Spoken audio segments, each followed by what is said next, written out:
I saw the city in the deep, deep distance that was dark green and all these lights flickering and clouds flowing over it. And this all started after tremendous geometric patterns that are incredibly rapid that you cannot describe to anybody. They're so fast. After those had slowed down, I saw this city in the deep distance. So I was sort of watching that, and then this ball of light goes right past me, right in front of me, like, what was that? It didn't scare me, except it was so close. After that, I started looking around. It's like you're in this place, and you're going, why am I in this place? And then I noticed that there was this woman off to my right with a real long nose. She had green skin. She was turning this dial, and I realized she was turning the volume of lights up and down on the city in the distance. And as soon as I looked at her, she noticed I was watching her. And she said, so what else do you want? I said, what else do you have?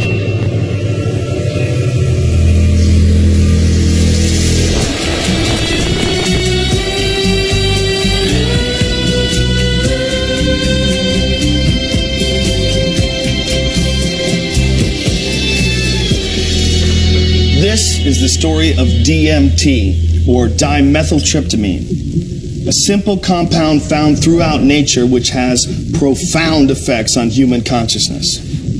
One of the things, besides what it does, one of the things about DMT that always fascinated me was the fact that it's such a simple molecule. DMT stands for dimethyltryptamine, NN dimethyltryptamine.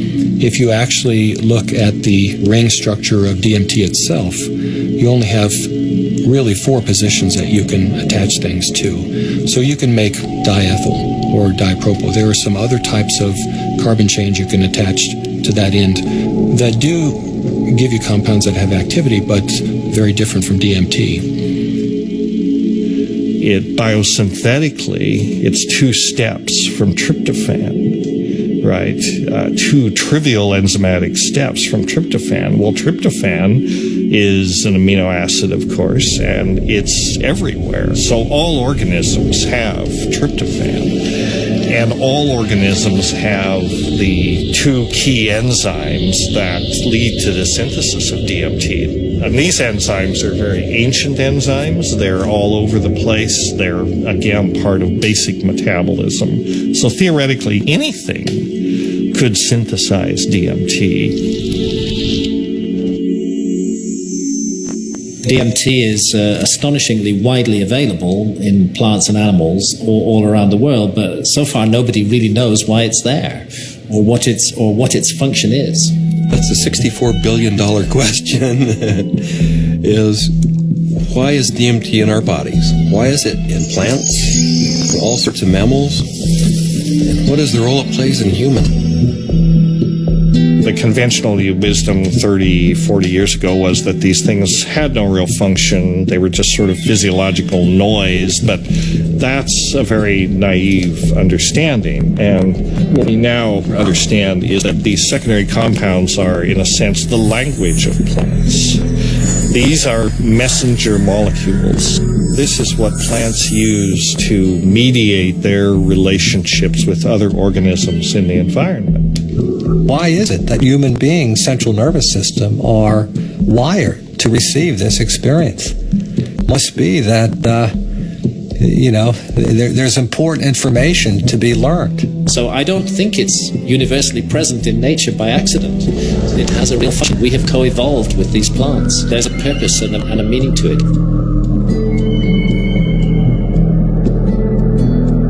So it really fits in with the notion that DMT may be the common molecular language, resonant language, among all living beings on this planet and maybe others as well. I can't think of a more powerful tool to explore the whole question of what is consciousness. These substances are tools that can be used to expand awareness in all areas of life and apply that expanded awareness for the betterment of people's lives and their communities, their families, and our society. The good news is that there's a growing number of Westerners and actually intellectuals, scientists, artists, movers and shakers, filmmakers, and so on, who realize that this stuff is all too interesting just to go on keeping it swept under the rug. And meanwhile, the Inquisition was a long time ago. The birth of rationalism was a long time ago. At this point, there's no good reason, apart from bad habit, to keep up these barriers. With the help of two concepts that are traditionally opposed, science and spirituality, we humbly reintroduce psychedelics back into the cultural dialogue. DMT, the spirit molecule, it's a conundrum, it's a paradox. What the spirit is the inner world. The molecule is the external world. So the psychedelics or entheogens take us from the science to the spirit. I was drawn to the pineal gland, which is a very small organ in the center of the brain, which has always been an object of interest and even veneration for a lot of esoteric physiological disciplines. I thought, it wasn't totally crazy to presume a pineal site of origin of DMT, which, fit in nicely with my theory that the pineal was somehow involved in naturally occurring mystical states. This hypothesis proposes that the pineal gland at certain times, when it's under a specific stress or stimulation, it releases a significant amount of this hormone, DMT, and it's that hormone that facilitates the entering and exiting of the soul in the body. This is what the Jewish age mystics have been describing in a coded language for literally thousands of years. Through meditation, through fasting, chanting, any number of techniques, there might be a burst of endogenous DMT that was correlated with mystical and near-death experiences. I had this theory that there was a big similarity between psychedelics and experiences that were possible with a lot of meditation. And that was one of the original findings that led me to start looking for a spirit molecule, for a compound in the brain that elicited mystical experience.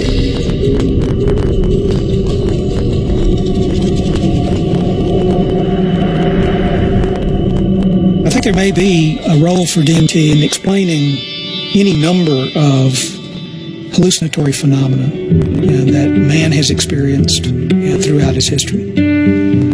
Creativity, imagination, dream states, changes that occur due to isolation, trauma, starvation, all of which produce hallucinatory phenomena. These hallucinatory phenomena are explainable by the presence of compounds known to produce hallucinations. And the only compounds that we know of that are capable of doing this are the class of compounds known as hallucinogens.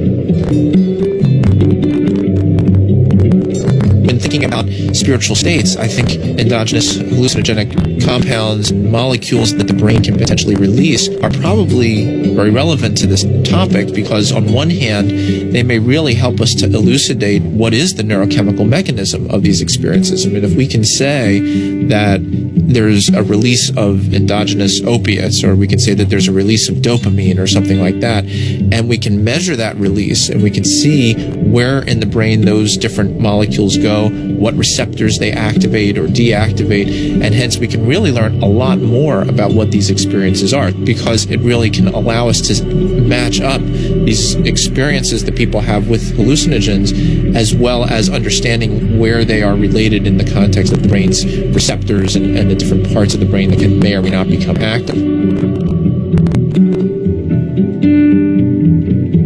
One of the other interesting things about the pharmacology of DMT is that it's actively transported into the brain.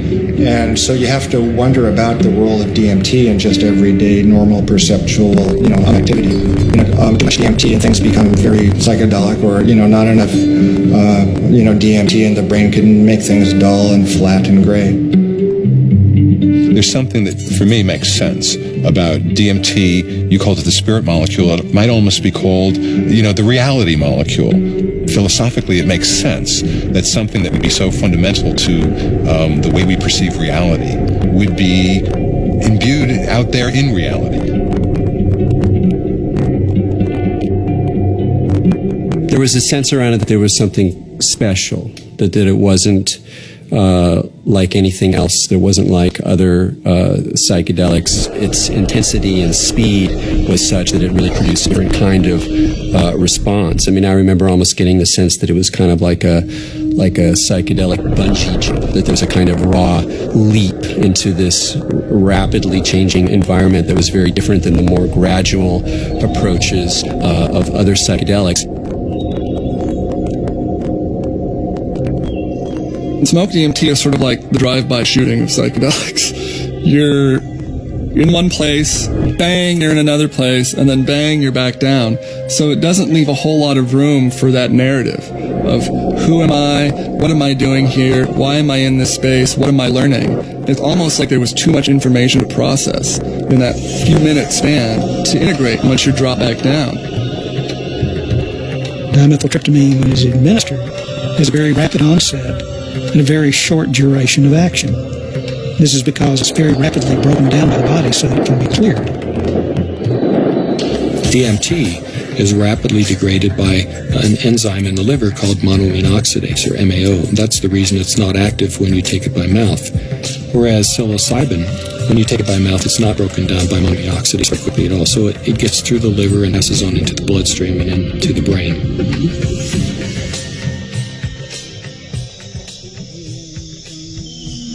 Yeah, I'm very interested in ayahuasca. When I began my studies in the early 1990s, ayahuasca was just starting to make inroads into the West, but it's obviously become a lot more popular in the last 10, 15 years.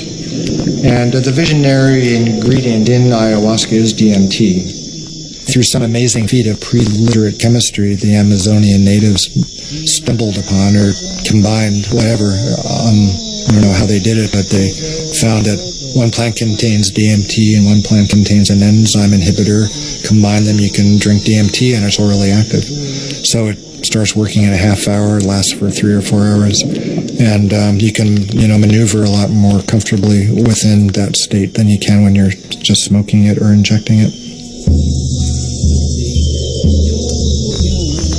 Orally active ayahuasca tends to pick you up and gently carry you into the space and hug you and embrace you and clean you and show you all sorts of mystical visions, and then it very gently brings you back down like you're floating on a feather back to the ground.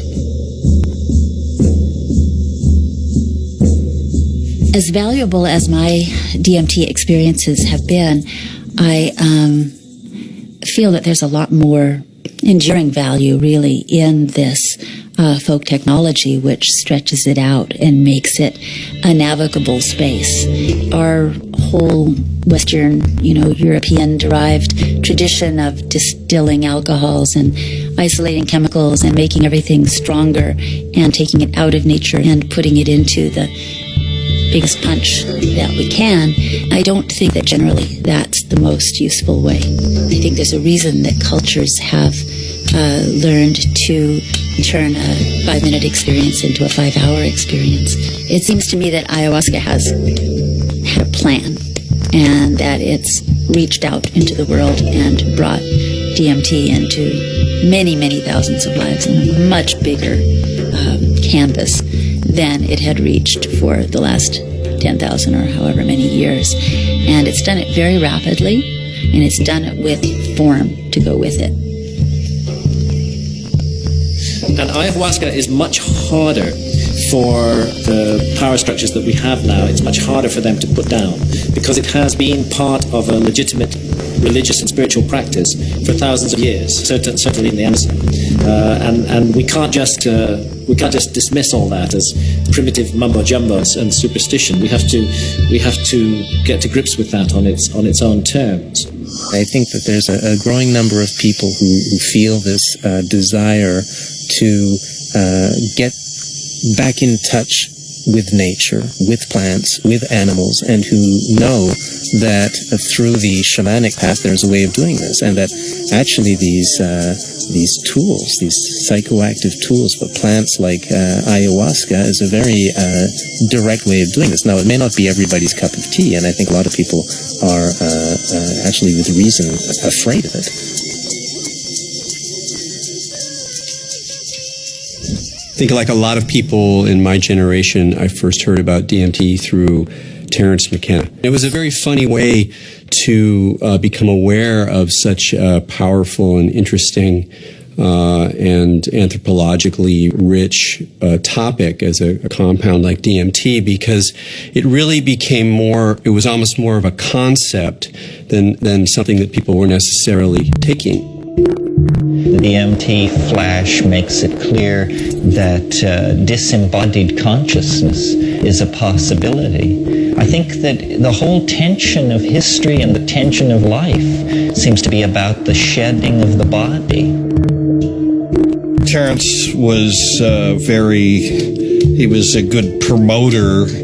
Basically, he said it's the ultimate metaphysical reality pill.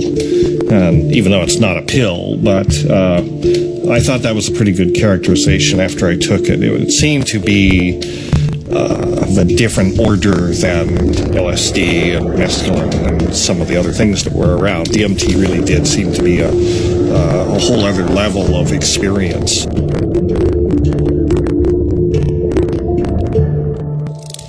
I ask that you suspend any opinions, either negative or positive, about these compounds. Whatever you believe their value to be, they continue to have profound effects wherever we find their use, whether it's contemporary Western culture or in the Amazon rainforest. It was in the 50s that the ayahuasca churches started going public. You know, that was kind of a transition from the indigenous Indians in South America to the mestizo people in the cities, and then these churches, the Santo Daime Church and the UDV Church a little later, started doing ceremonies that would made ayahuasca accessible not just to Indians, but to urban people in the big cities in Brazil, who are as far from the shamans as we are.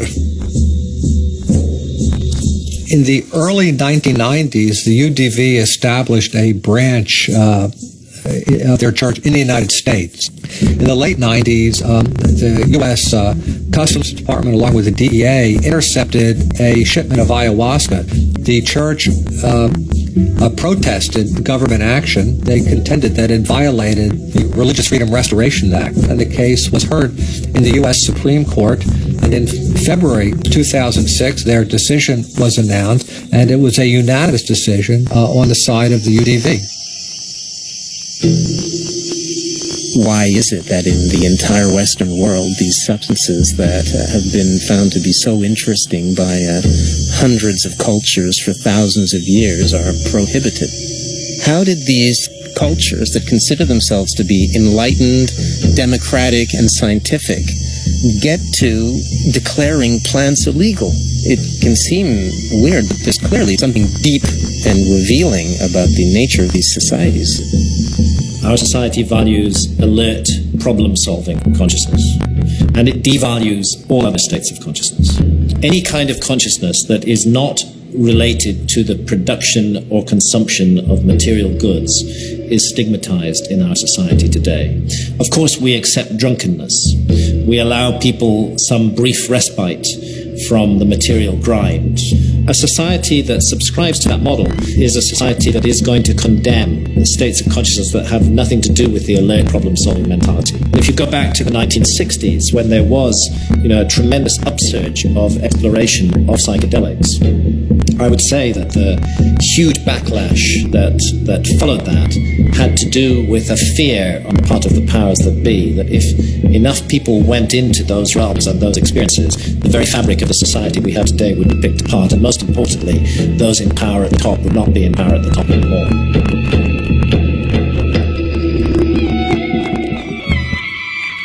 There was an optimism that was ungrounded, that Vietnam was happening, that all this real stuff was going on, and that the psychedelic movement wasn't really addressing that in a real way, and that Timothy and that bunch sold us a false bill of goods that didn't really work.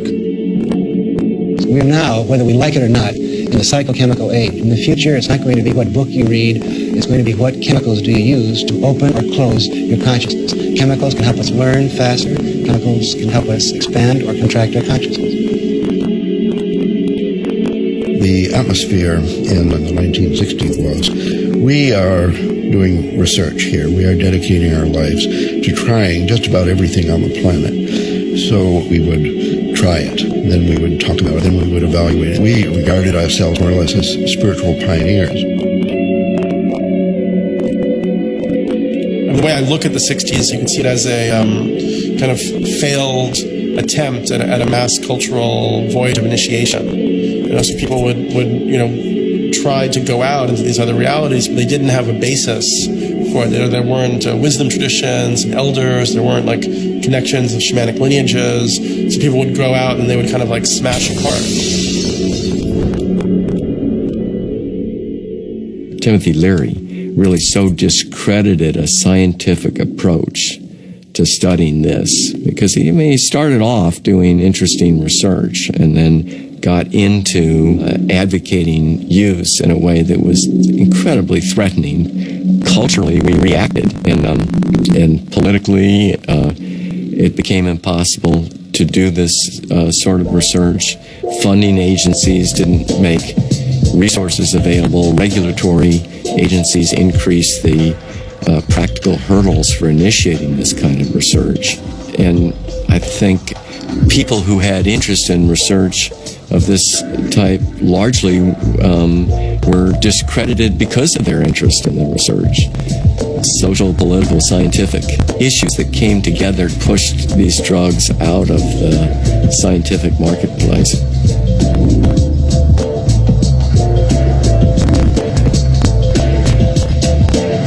The public opinion in many cases had become that psychedelic research was dangerous. The lay public was uninformed about the true nature of these compounds and what their importance may be in the understanding of perception itself.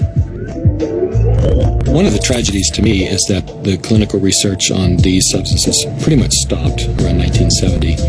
And for me, it's especially tragic because I really believe that these substances played a major role in the development of our philosophy and thinking throughout the world.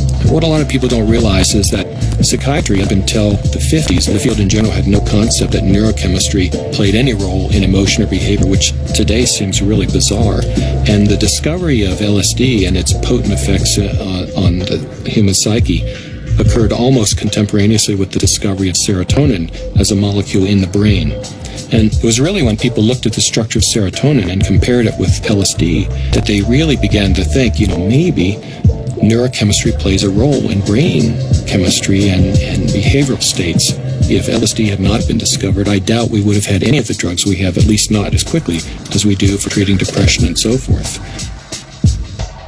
Once these drugs became abused and scandalized, psychiatry had to really work hard to distance themselves from any valid scientifically meritorious relationship with psychedelics. Being a psychiatrist and saying you want to learn or study about psychedelics, it's not that well received. And I made one mention one time and was discouraged from really bringing it up again for actually a number of years. For cultural reasons, the whole class of compounds got pulled off the clinical bench, and no research has gone on for 40 years. So scientifically, I can't imagine a more exciting area to be pursuing. How does one go about studying these plants and compounds? Plants and compounds which produce unimaginable experiences and appear to shed light on some of humanity's greatest mysteries. In order to answer that question, Dr. Strassman conducted the first human psychedelic research in a generation. One of the things that I had established early on was being able to discriminate between studies in the scientific realm and recreational use. But in the early 1980s, I reviewed all of that literature and could pretty well establish that if people were really carefully screened and supervised and then followed up, that the incidence of adverse reactions to LSD and related psychedelic drugs was extremely low. The the drug or the compound or the chemical that seemed like the best candidate to sort of reopen the U.S. Front on psychedelic research would be DMT.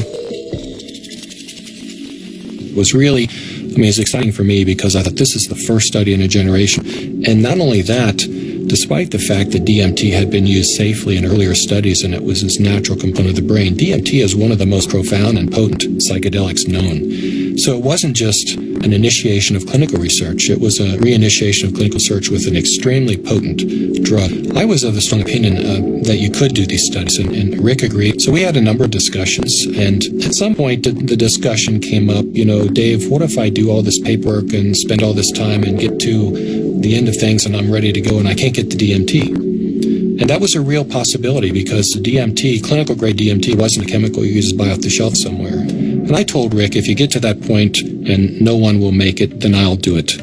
And ultimately Rick got to that point and I made it. The design of the study was fairly straightforward. Give people DMT and measure as many variables as possible. I had to sort of anticipate a lot of objections that would come my way from the regulatory agencies that oversee this kind of research. So at that point began a 2-year process of dealing with not that many regulatory agencies, but fairly monolithic ones. One sort of a sidelight of the protocol was the involvement of a psychiatrist from UCLA named Daniel Friedman. He was kind of one of the grand old men of American psychiatry, and actually he was one of the people who in the 50s and 60s got their start with psychedelic research. And the main thing that Danny Freeman told us was, don't even get close to psychotherapy. Forget about treating mental illness or alcoholism or anything. Forget that. That's where all the hysteria is. That's where all the fears get up. You're a scientist, Rick. Approach it as a scientist. Do basic, simple measurements. Look at heart rate, cardiovascular parameters. You won't get in trouble doing that. You can get it funded, and it's solid science. Rick did what he said, but then he still was able to get these, accounts of what happened. And that wasn't in the plan. That wasn't really what was proposed in the studies that were funded, and that wasn't what Danny talked about. But those were the spin-off that really made it interesting.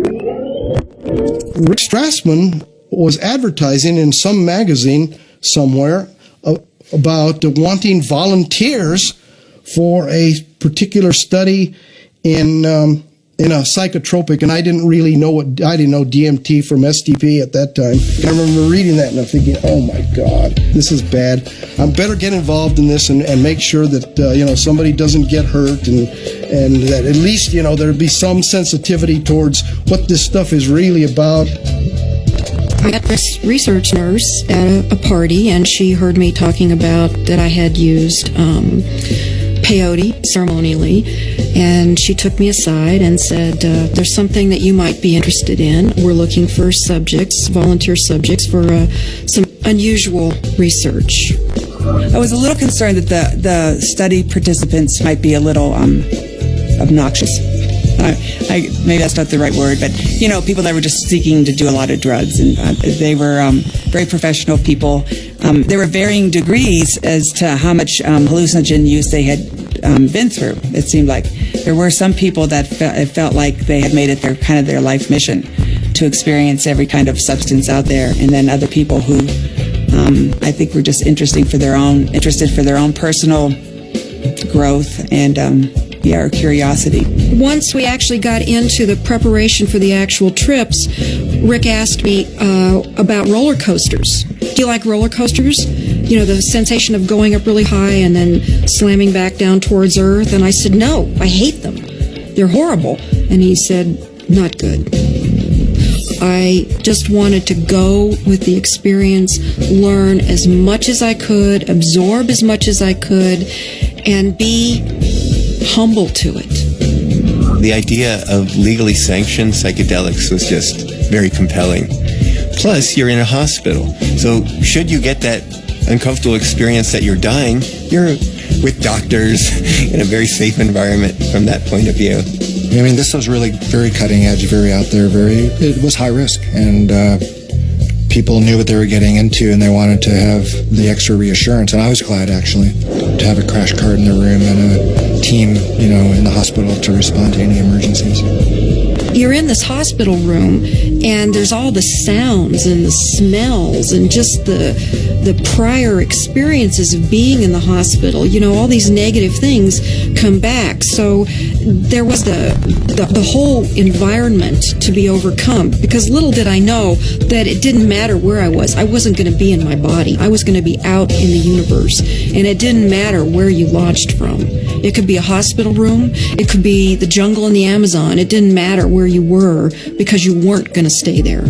Set and setting is so important. It's even more important than the substance. More important than the substance. Set and setting is everything. Now, what is the set and setting when you are blindfolded? The set and setting is not what you're seeing. You're not seeing anything. The set and setting is your internal self. The things that you have learned, the capacities that you have achieved, the conditions of your own psyche and psychology, these are your set and setting. It's the medicine combined with or interacting with the set and setting that creates an effect of safety, of trust, of comfort, and of resourcefulness that makes it possible for you to take some big leaps and receive some big gifts. And if that's not there, you just get terrified. So I didn't really have physical fears so much that they would die or have a stroke. I did have some fears about people's mental health, especially with some of the higher doses. We gave one gentleman who had a lot of experience with the drug one dose, and he didn't think it took him far enough. So then we gave him a higher dose, and he was gone. He was really gone. It reminded me of something from The Exorcist. I mean, he just boom, sat bolt up in the bed, and his eyes opened up, and they were completely dilated and black. And I almost thought he was going to turn his head completely around. And I remember looking at Rick, and Rick looked at me, and I thought, oh my God, he's gone. I hope he comes back. And he did. The countdown was like, counting down preparing for your death, like waiting to surrender. And you'd feel the coldness, and the coldness just going through your veins. And it's really indescribable. It's hard to, it's like ice going through your veins. And the next thing that would happen, besides my racing heart, is this burning sensation would happen on the back of my neck. I mean, this was reliable. This is like clockwork. This happened every time that you shot me up with DMT. And then there'd be a hum. And the hum would get louder and louder. And to the point where it broke apart everything that I was or knew. It was just this... It just got louder and louder until you just had to surrender to the sound. And then you were there. I would get a warm, full feeling, a golden feeling in my chest before it went to my head. I'd feel this warm rod about 1.5 inches in diameter started growing up inside my central channel. It would come up and sort of warm up my chest, go up through my head, and slow down and put tremendous pressure in my sinuses behind my eyes, and slow down. Start to grow and distend the skin behind my forehead about 1 inch behind my hairline. And when I was afraid it was going to pop my skin a few times because it was a very physical feeling. About 1.5 inches, 2 inches above my skull, up through there, then this trip would start. I thought I died. I saw the white clouds, the Renaissance, white fluffy clouds with gods and the angels, all that stuff is what I saw. I thought I was dying and going out, but I did take a quick look at Cindy and a quick look at Rick because I had my eyes open, and they were both there watching, looking very calm. I go, oh, that's really good news. My body looks fine.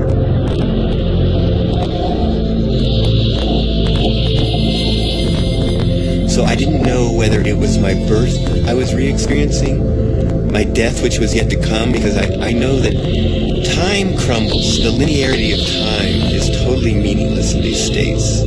You are at the Godhead, the point where all time folds in on itself. More and more layers of my humanity start peeling off. Finally, the last almost the last layer. I can't even describe what it is, but you have, at some reaches way in there is like the last layer of that which defines you as a human being, and it goes, you are no longer a human being. In fact, you're no longer anything you can identify. There was no concept of time. It was so disorienting.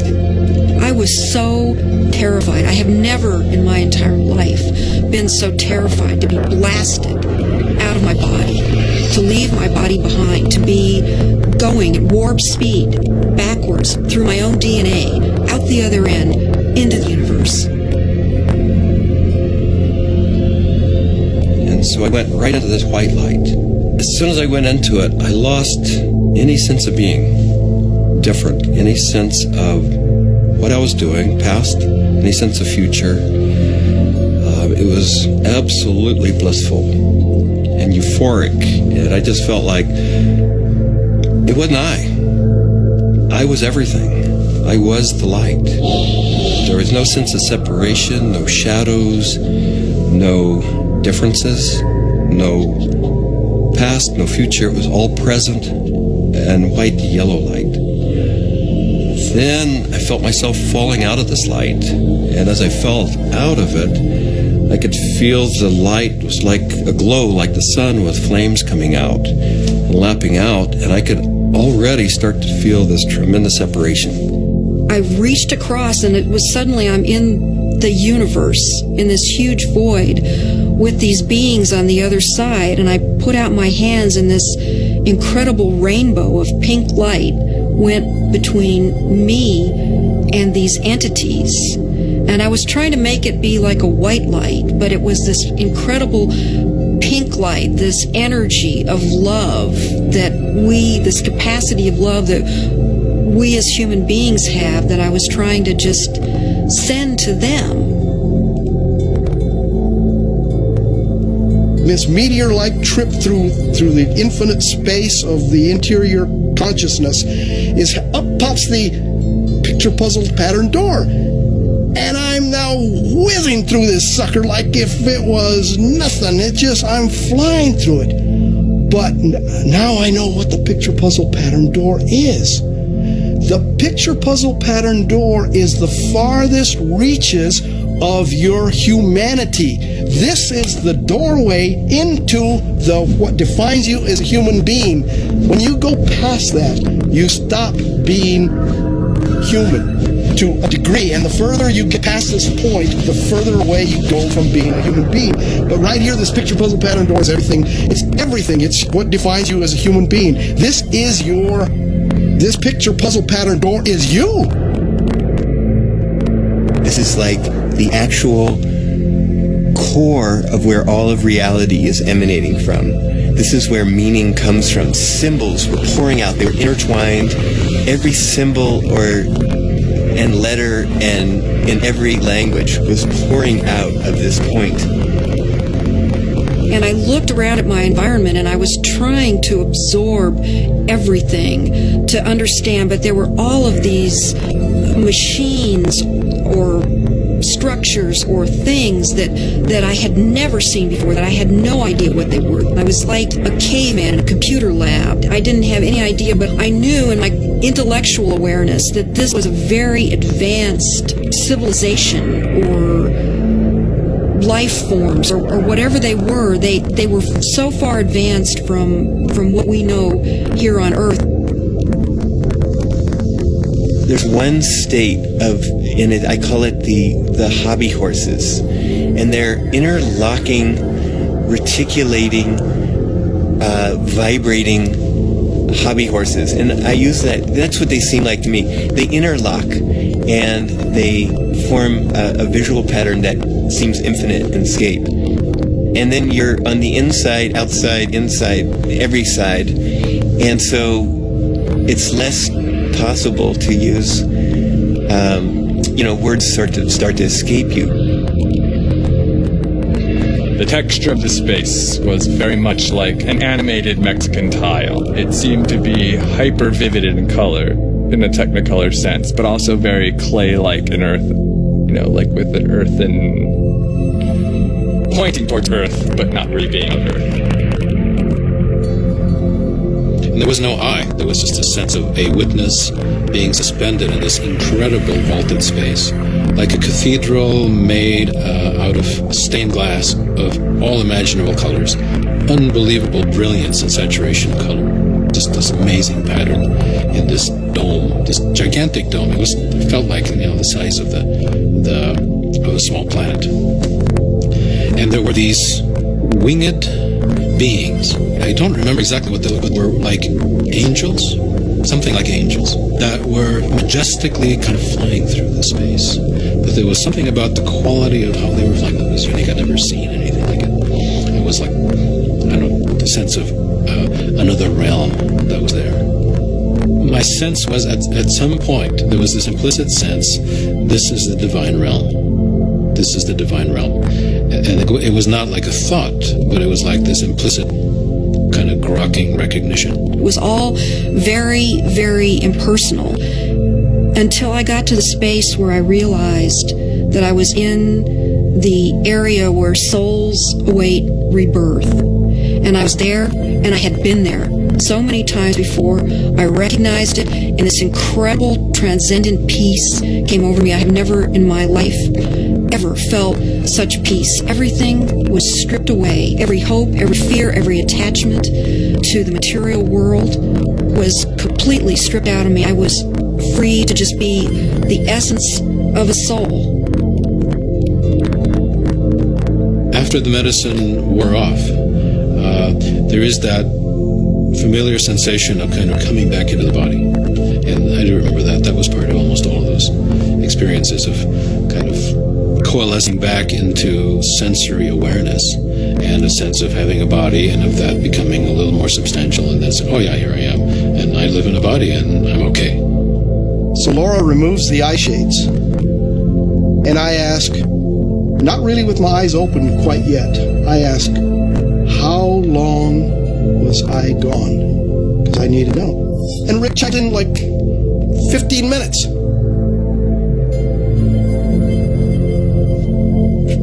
For a moment, I'm shocked. I'm like, mind, has to try to catch up because now the whole cognitive dissonance of the experience has to catch up. I was gone for 15 minutes. 1,000 years of experience in 15 minutes. Well, to say the least, it was profound. It was profound. I mean, it's amazing. I mean, it's amazing what a human being can experience in a hospital bed.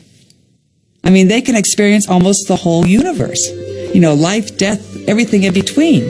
This is not some recreational thing, and I don't believe anybody should enter this lightly. It is life transformative. It will perhaps shake you enough to realize, that you need to be awake to the fact that you don't know, and that is the beginning of starting to know.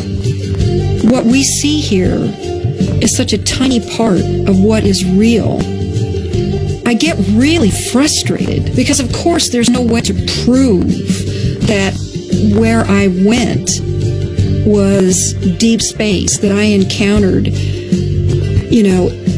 other entities, other life forms that exist in this universe. At some point, maybe our civilization will become advanced enough and we will throw off these anchors of impossible thought, that these things are impossible, that it's not, that everything that exists where we can see it. I wrapped up the studies in 95 and really just had to take a break for a couple of years. I was aware of a growing sense of discomfort with what I was doing because I just couldn't explain it. And it seemed to me if I couldn't model and explain what was going on that I was doing and just, bringing people to the edge of these kinds of experiences, it seemed like I ought to. That it was a little irresponsible to be sort of pushing people off the cliff like that without really knowing exactly what it was and accepting and understanding and feeling comfortable with that model. And, I think what began dawning on me after a while once I stopped the study was that I was really dealing with a spiritual phenomenon. What do these experiences say about the nature of reality, the nature of our minds, or the function of our brain that we can so quickly shift into these alternate realities?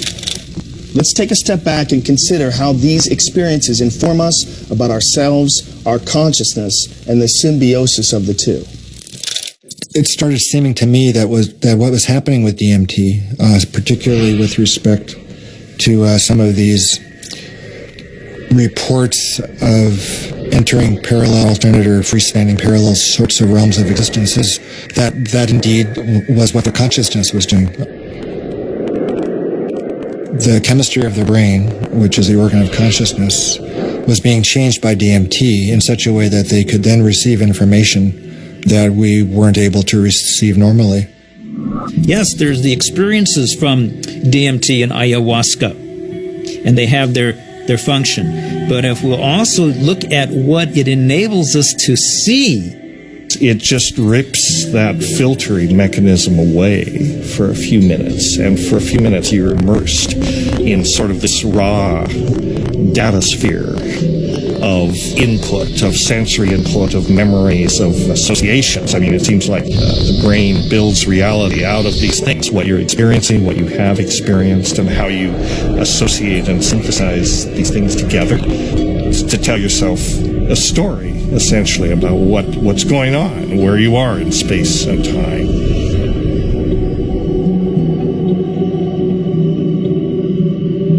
It's the brain that helps us to process all this information and to create for us a rendition of what our world is all about. But we're trapped within that brain. However, in spiritual experiences where people feel that they get beyond the self, in certain types of psychedelic experiences where you have incredible sensory and other types of phenomena, people really feel like they are able to kind of get outside of their brain. We have to take a very big look at what is going on within them when they have the experience and try to understand how it happens physiologically and try to make sense of it from the subjective perspective as well as from the objective perspective. I don't think you can just say, let's just explain it away on the basis of science. What I was doing early on when I was hearing these reports were interpreting them, calling them psychological or brain chemistry aberrations or whatever, that there was a part of the brain that was being dinged that was responsible for the alien appearance phenomenon. This is not a new phenomenon. Entities in altered states, have been recognized for an extremely long time in many cultures over the millennia. Helpers, spirit assistants, angels, all of these different entities have been fairly common throughout man's experience of altered states and through much of man's mythology.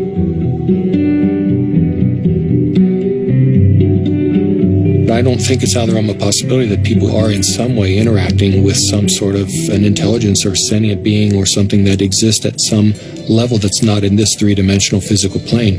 I'm looking at it from a sense of, okay, is the drug healing you? Is it helping you? And or is it giving you the tools? What are you bringing back? What you bring back, I think, has to be something more than there are these entities out there. The best psychedelic explorers are people who realize that even the truths they see on a trip are not truths, but new models, new what-ifs, alternative frames. Unless there is a map and a clear methodology, then one will just have a variety of different experiences. All these various experiences that have been reported from NDEs, near-death experiences, alien abductions, alien encounters, sexual ecstasy, I believe all of these experiences, in fact, are fractals. If we understand the concept of fractal geometry, no matter how small it is, it contains everything that is in the larger picture. And thus, that validates profoundly all these various experiences. Discount the phenomenon as hallucinatory or imaginary. I think it's maybe more useful to look at a mechanism of action. If it is real, then perhaps how does it work? Look, there's extraordinarily regular phenomena that come up with these things that are clearly linked in many ways to these larger human issues around mysticism or religious experience or encounters with other entities. And here we have it. And if you can't go in there and really go in there and account for this material inside your neuroscientific framework, you're leaving a huge gap. You got to account for this stuff the way you got to account for dreams, the way you got to account for all sorts of psychoactive responses. Using DMT as an explanatory model, as kind of the mediator between our consciousness and the consciousness of a non-corporeal sort of reality, it's handy. With DMT, they're new words. I would try to wrap mathematical vocabulary around the experience afterwards. I specialized in the metaphor of vibration and how vibrations in fluids created form in fluid, and that would be the key to the relationship between the spiritual realm and the ordinary realm. This was the window that was opened by DMT. Using psychedelic drugs or other types of pharmacological substances can help to induce a state where people feel that they touch a deeper sense of reality, where they understand reality on a more fundamental level, and they gain a great deal of insight and knowledge into the ways in which the world works and how they are, as a human being, supposed to relate to that world. DMT is somehow, it seems to me in my experience, more of a breakthrough than LSD, mushrooms, peyote, and so on. It's instructive. It's more supportive of future evolution and the creation of the future. And it is, in itself, more of a mystery. How could this little stuff produce something that has intelligence? It's actually a doorway to another reality. So what is the nature of reality, and what is the nature of how we as human beings experience it? Can we understand it better? Are we capable of understanding reality on some very fundamental levels? And what do we need to do in order to prepare for that? There are parallel universes, it seems. At least that's a theory in modern physics. There is dark matter, which is a huge amount of the matter of the universe, maybe 95% or more. As radical an idea, it's just a logical extension in some ways of, instead of using a machine to see more than we normally can see, we're using the brain. There are fields which are undiscovered so far, which had nothing to do with anything that is discovered so far. The gravitational field, was unknown before the year 1604. The electromagnetic fields, unknown before the year 1830 or something. All of these, what we call fundamental fields of mathematical physics, are new discoveries. Dark energy is an even newer discovery, and beyond that are maybe more discoveries yet coming beyond our cosmos itself, in higher dimensions, as they say. I still don't have very much use for the concept of God, but I do believe that there are higher levels, transcendent levels of reality, and I'm actually now starting to really believe that the brain is not the source of consciousness. It's not really who we are, but it's more like a radio tuner for something way bigger. Are these experiences, spiritual experiences, or otherwise, are they created by physiological processes, or is the brain itself responding to something that's going on? And the fact that somebody may actually find a way of turning on their brain to spiritual experiences, again, I'm not sure that necessarily diminishes the reality or the realness of what those experiences are about. If the pharmacology or the psychopharmacology of psychedelic experiences turned out to be essentially the same as religious or spiritual experiences, it would help us understand where these experiences are occurring within the human brain. I'm actually quite convinced that we're probing the biological basis of moral and ethical behavior. I think these primary religious experiences really are at the bedrock of the world's religions.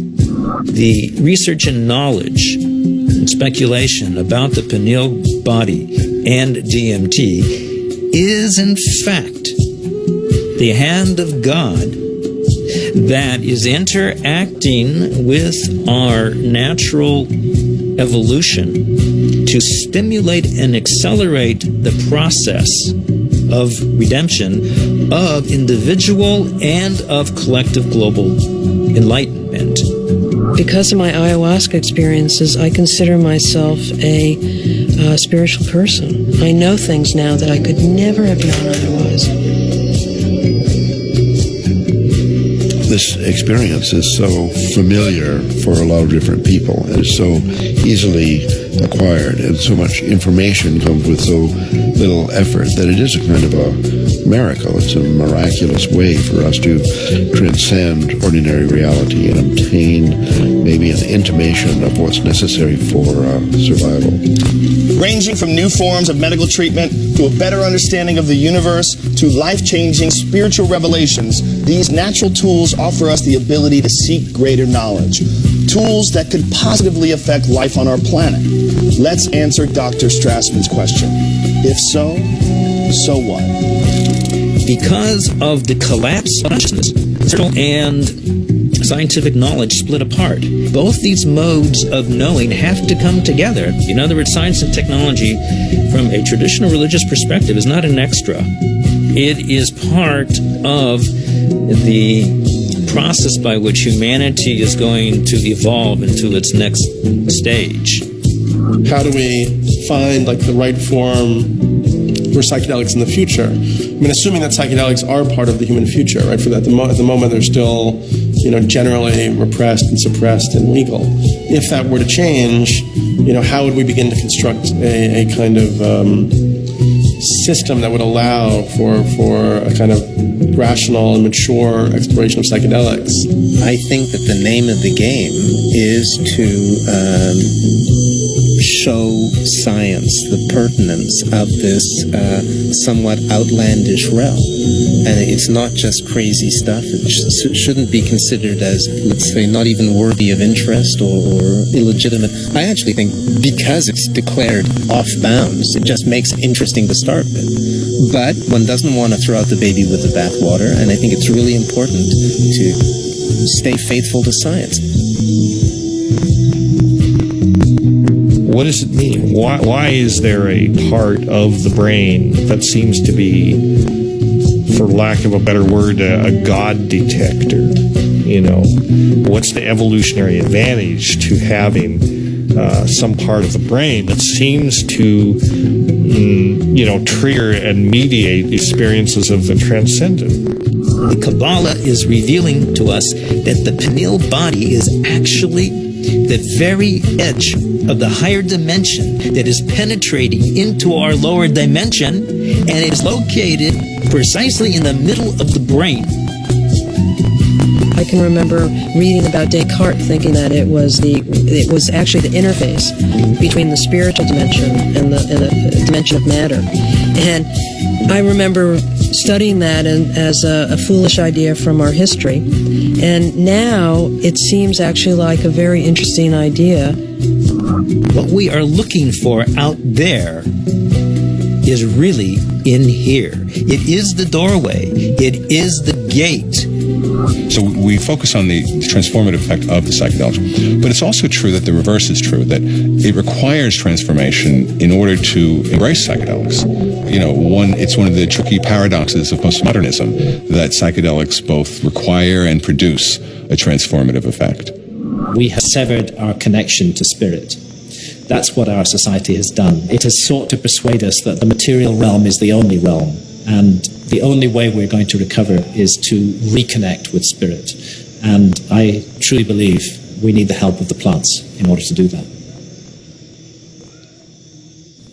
Part of our work is to respect these medicines and then to change the culture enough that people doing them can be respected and held. And not everybody needs to do them. Not everybody should or wants to. But that it isn't pushed to the side. And so part of that does involve then research, because that's how in our reductionist society we validate things. With the passing of the years and the opportunity for sober reflection, I think there's a growing appreciation that there may be something to gain from studying these compounds, that there's a lot we can learn, and there may very well be treatment models, particularly for patient populations for whom conventional treatments are ineffective, for whom the psychedelic model, when utilized optimally, may provide great benefit. I think the most important thing that we could do right now that would be fairly straightforward to do is to ask and answer the question of whether ayahuasca could help people who have drug and alcohol abuse.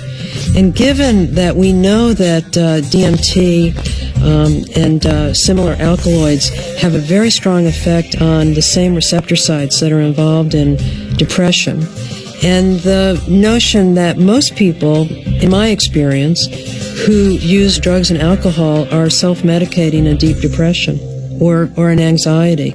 I've had mission now over the last few years to utilize psilocybin, which is the active alkaloid in hallucinogenic mushrooms, in the treatment of patients with advanced stage cancer who have anxiety. We're treating the anxiety, not the cancer. Now, psilocybin is 4-phosphoroxy-N,N-dimethyltryptamine. So obviously, from a chemical structure point of view, very similar to DMT. Ultimately, what I want to do is see these things used in the way that they were used traditionally, to heal people, help people, and right now, helping people come to terms with dying. It changes your whole relationship to your death, your impending death. Believe it or not, you're going to die. And now, with this tool of having crossed over already,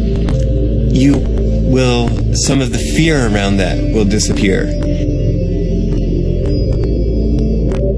Now I'm beginning to wonder whether consciousness may actually survive biological death, that maybe the model that we've been working under in psychiatry and the behavioral pharmacology model is just wrong. It's backwards, actually. That consciousness is primary in the universe and matter is a result of. Utilizing substances like DMT or 5-methoxy-DMT may really help us prepare by practicing a transient dying experience.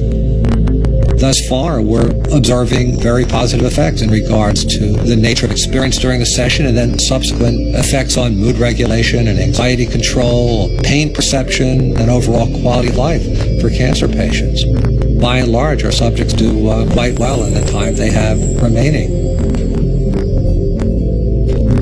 For those people who do come to terms with it, part of it is a recognition that these psychedelics open up a space that they weren't aware existed, and sort of give them a vision of what could be past death, as well as a better perspective on the accomplishments they've made in life, a better feeling about what they've done in their own lives.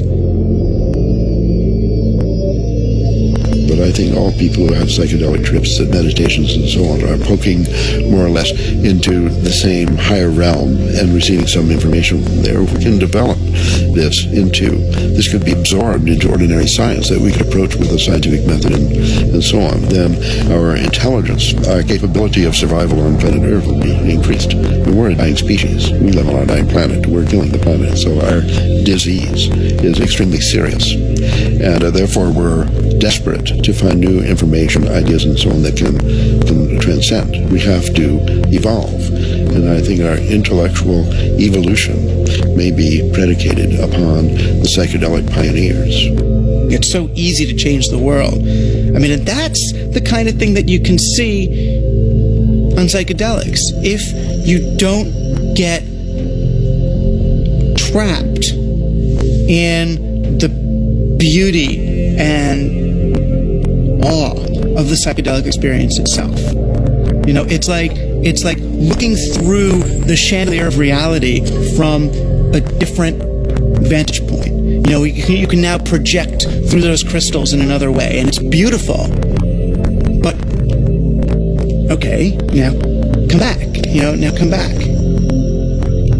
I think if I ever were to resume giving people psychedelics, particularly DMT, it wouldn't be just to kind of tinker with brain chemistry and just see what's happening. I think one of the things I also learned in the research is that you just don't want to give drugs and see what happens. It's a little, I don't know if callous is the word, but that's the first word that comes to mind. I think if you're really going to open people up like that, you need to do it for a purpose, not just for scientific curiosity. And I like to be helpful rather than just sort of smart or clever. To my mind, is this kind of two-edged sword of simultaneously opening up to the numinous world, to the world of messages, the world of spirits, the world of entities, at the same time rigorously taking that material into the acid bath of neurology, into sociology, into the ongoing construction of reality, and that the wisdom that these things bring is this kind of very tricky mixture of authentic religious experience with gods and messages and clear signs, and a sort of remarkable mirror of the mind.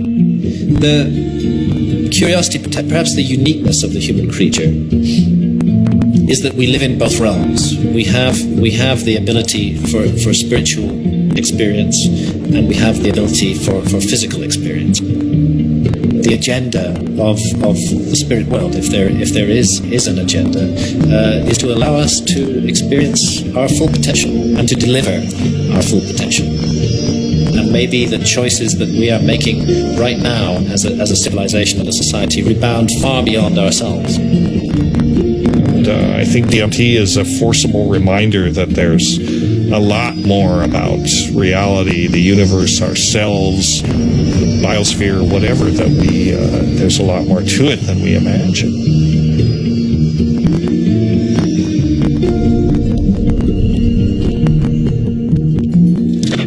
It seems our reality is not the only reality. Occasionally the cracks reveal themselves and may even want to be discovered. As humans, we are creatures that thirst for knowledge. We spend time, money, and infinite energy searching for it, in schools, in churches, in business, and in technology. Knowledge is power, and thus our greatest quest. Dimethyltryptamine, a molecule with a complex name and the simplest ability to unlock the door to another dimension, and perhaps, just perhaps, our future evolution.